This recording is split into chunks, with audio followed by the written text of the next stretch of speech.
everybody, and welcome to MRV Motorsport's F1 series. This is Season 3, Race 2, and we are located at Circuit of the Americas, where 16 drivers are lined up in orderly fashion. We are about to go on the 5 lights, and now we have Malone at the top, Faces right behind him, Vanodi on 3rd place. They're revving up their engines, getting ready to make this the best start they can.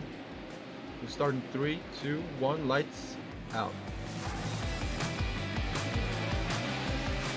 Here we have McGillivray already making a move on Antich, going in front of Vanodi. Faces going on the outside, actually going off of track, taking 2nd place already there. He's going to take the fight to Malone already here in the S corners and goes in front of him just barely, but Malone's trying to fight it back and he doesn't seem to have the pace nor the tire yet for that. Faces trying to keep his place, or trying to at least get it back on harder compound. He's going for a different strategy more than other drivers. Here we have Dooley. Did not gain or lose any positions, I believe. You might see that later out in the replay. Drivers are really pushing it over here. There were no collisions if I'm not wrong, right, Miller? I am not sure, to be honest. Alright, Rafael going for the middle here. It's 3 wide and yet in the inside in this 3 wide, and he makes the move stick here and pulls out in front of the other 2-3 guys even. Wow. What a move by Yit there. Dooley actually gets a chance to get closer to the 3 fighters. 4 drivers out in front. Yit's leading the pack here in the phase. He tries to go for inside lines for RM. Actually, kind of keeps the move stick, but RM is a better exit and only goes on inside there. Faces will try to go for the switch back there, but he just doesn't have the pace enough. He might try to go for it in the next corner. They're coming really close to each other. Rafael takes a good turn here. Faces tries to keep it up, but actually spins the car around, and Dooley does a mistake trying to avoid that. Goes in a barrier, and Faces just gets hit by Ma. Through the smoke. Might have not seen him on the track there. And they are retired. This is it for their race. So here we have Vietnam following Godfrey in this final sector, Sector 3. He's trying to make a move there, but it's really hard due to the dirty air. And this is where the crash actually happened. Gets super close to Godfrey. Godfrey covers up Fazic, and out of the smoke just appears for Ma, and she couldn't have done much more to avoid there, so very unfortunate. So here we have Malone at the end of the straight, actually chasing McGillivray. He is on the south compound. Malone is on the mediums, trying to keep it up there. He's actually getting bit by bit closer to him. A very big pace difference between the two here. McGillivray is doing a great job of keeping Malone at bay. Oh, just a little bit moment from him there, overworking the car. Another moment there, he's nervous on the throttle there. Going up to the 3rd sector, you can see they try to go side by side there. And you can already see McGillivray's rear end go up. Through the smoke he goes without letting go of his throttle and goes past Malone like it was nothing, but Malone now has to keep up in nutty. Nutty is also seeming to be on the same compound as him. They go into the last turn. Malone should have the DRS open since he is in the detection zone. We can already tell by the top speed he's already gaining and gaining. Goes for a dummy move there. Makes Vanodi go on a bit narrower line, and he's already capitalizing on that, and he's trying to go. He's just trying to go early on that throttle there to catch up as much as he can for the 1st sector, as we know it is very filled with dirty air, especially when someone is in front of you, but he keeps it close enough to Vanodi just to pressure him. Vanodi's in 1st now. He is not really disappearing much in front of Malone here. Malone has a shot again at the other straight now, since DRS will be open again. He's going off. He got off on the 100-meter braking zone. He already goes for another dummy, or he's trying to break the toe, one of the two. We know he's trying to strategize as much as possible, but already in that little predicament where he's chasing Manori, we have someone lurking behind. But he already makes a move on the outside as it was nothing. The top speed difference is way bigger than we thought here, and he does not get a battle at all. He just gets an overtake easily done like that. It's really hard to keep the cold in check, especially for these drivers that are really aggressive here. And he goes for kind of like a better exit here, but gets a little spin there. So Ma gets the advantage on the exit there, but he has more top speed, and the ERS is completely on there probably for him as well. He's going to be braking later than her, we're guessing, and gets a little bit of a backspin there. Yeah, it's hard to find the grip when you're on the C3 tires, of course. I think, who is that in front? Antich or Godfrey, but he's definitely on the softer compound of tire. Alright, and we are with Antich here in lap 4, or maybe lap 4 is starting. And he's chasing Costry, as we see Vanotti disappearing on track. Alright, there's actually contact here. All right, as we gonna take another look in the slow motion here, as we can see, Rafael really missing his braking point. He doesn't make the apex here. So yeah, when you don't claim the apex, it's obvious that Antis is going for the inside here. But then Rafael suddenly really cuts off this corner actually. I don't think Antis could actually get out of this anymore. Let's take a look inside the car of Costre here. Missing his apex, that's one thing for clear, for sure. And then he's really turning in like full steering lock here. Why you don't try to steer to the outside?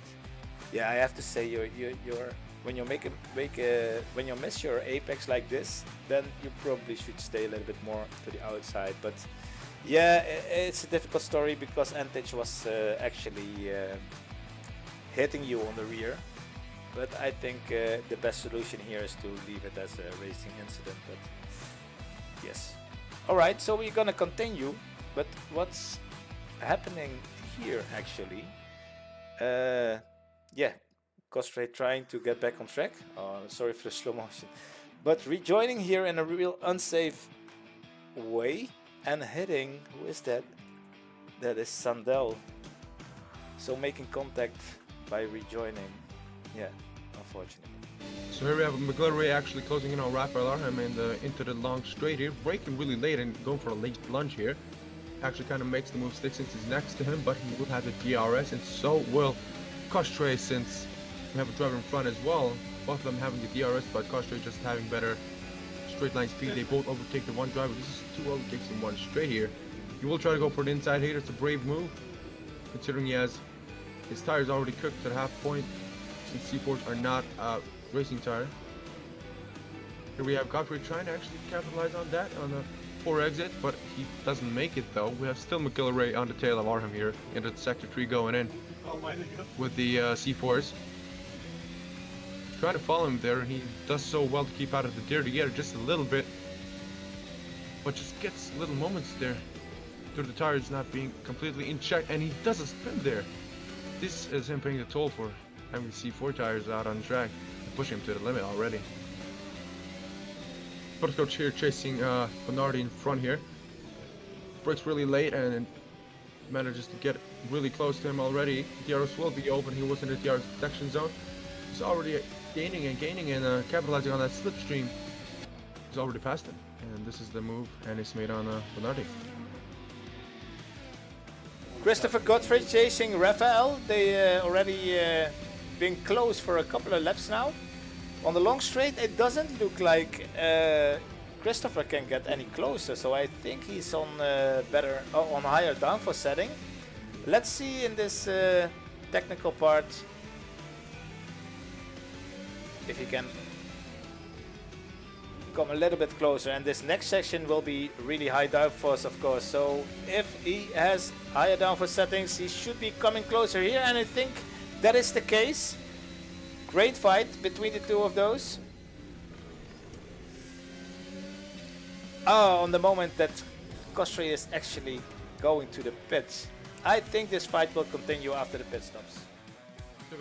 Coach here in the back of Carlo. Carlo is heading to sector 2 now. Good on the braking here, gets a good exit, decent exit, and he's just trying to get away from him as much as he can to keep P7 currently. And he's going off in the little skinny corners, and this little spin actually, this car does not go into the barriers nor the grass. He keeps it well, and he's just beyond Furkovic now. So he's gonna be trying to get that position back. He's gonna be hard on C2s though, since this tire is really not meant for all that much grip. So can he make it back? He doesn't seem to have the morale currently. Alright, but at the same time Costre is closing in here, getting the DRS properly on this main straight.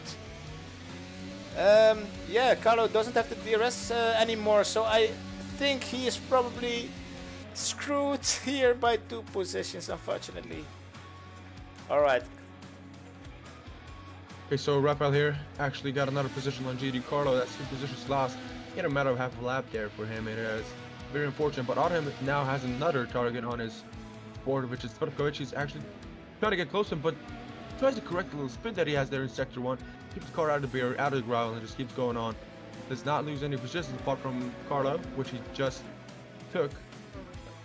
So Rafael here now behind Tvrtkovic on a straight, main straight. Rafael with an amazing top speed. DRS wide open. ER is currently in use. Tvrtkovic goes covered inside there. Cannot do so. They get before the corner. And Rafael just, because the corner out does leave him space as well. They do not make contact. Tvrtkovic loses on that position. He's trying to get back to him, but the wheels are just not keeping up with the track. So there is no grip for Tvrtkovic in this part of the race. All right, last lap for Malone. Around 50 seconds in front of the number 2.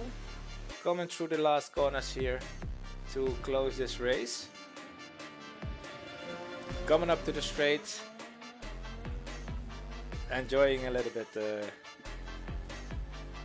And crossing the finish line in first place. Joining Malone on a podium here. Taking second place, Vedran Antic.